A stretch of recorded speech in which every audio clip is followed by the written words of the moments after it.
See Booker T's face? Like, that is a man who was literally fighting back emotion from probably really saying something that could have possibly cost his job. For Triple H to stand across another black man and say, dance for me, or, oh, with your nappy hair and this or that, and you in the ring standing there with your pretty blonde long hair, and you're literally chastising, criticizing another black man. This is the person who's in charge, and this is the person who is running creative. So when I tell you guys why I'm not taking my foot off Triple H's neck, this is the reason. Because he was able to get away with so much stuff back then. It flew under the radar. Social media was not what it is today. This man clearly has a disdain for, I won't say Booker T in general, but for how he looked, because he doesn't look like him. People like him don't beat people that looks like Triple H. That's what he's saying. And this is why so many people are just starting to see through him. If I was the age that I am now, and if social media was like it was then, Triple H, oh man, I would have been coming with the back-to-back content, because this is not cool. You have a white man pretty much saying, oh, it's your job to entertain me. Like, oh, it's your job to make me laugh. So go ahead, dance for me. Like he's a puppeteer or something. This is what was going on in WWE back then. And I'm playing this clip to basically refresh people's mind when people think, oh, Triple H is Papa H, or he's this. Who? We don't know this person. We don't know Triple H, the real him. And I feel like we got a glimpse of really who he is. Now, he does stand on, if you're the same person you was 10 years ago, then you pretty much have a you problem. But I do feel like there are certain character traits that don't ever go away from a person. Like, it's just a part of who you are. And I think this is a part of who Triple H is. This is why he has a real disconnect with the black culture, in a sense.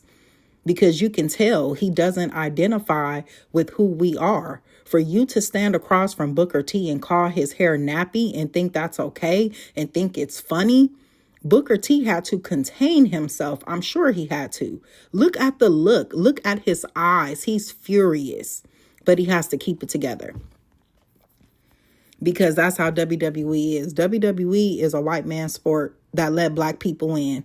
And y'all could say that it's like vice versa for basketball. Basketball is a black man's game, and we let white people in.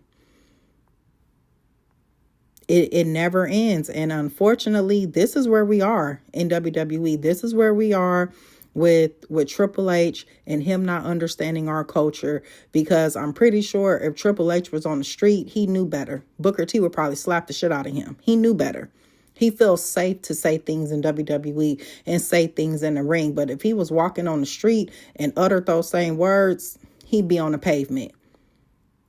So he understands that WWE is his playground, and he plays it very well. And Booker T, unfortunately, was a victim of that. He really was.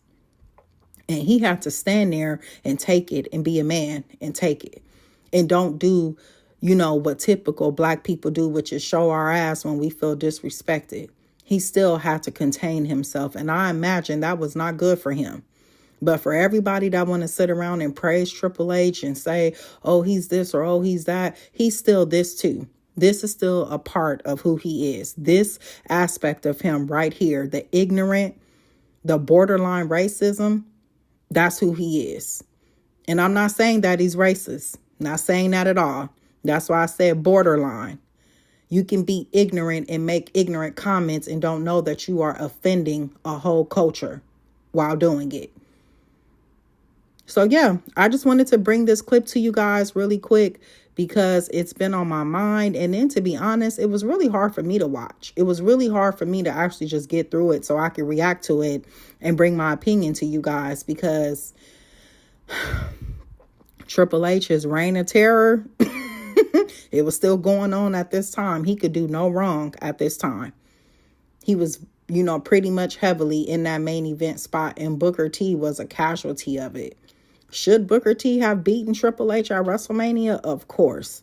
If he had to endure this segment, endure this type of treatment, rewarding him, is giving him that win at WrestleMania. And Triple H did a cheap win, crawling over him, allowing all that time to pass, just making Booker T don't even look like a threat to him.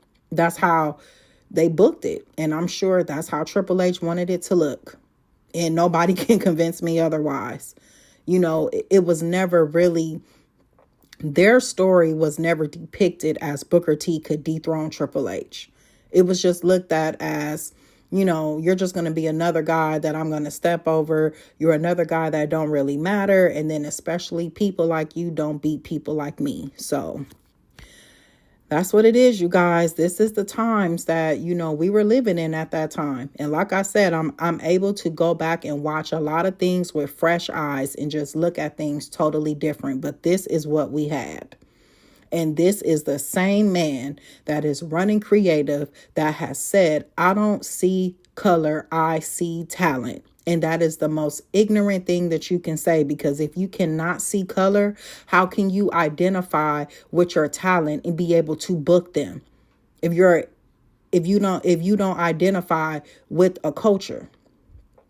That was a cop-out. That was a political answer, because he really didn't know what to say, if you ask me. And him saying that is a depiction of the product of what we're seeing today. Prime example, it's like he personally walked his foot into his mouth. Well, all right, you guys, that's it. Like, comment, and subscribe, and I will check you guys later.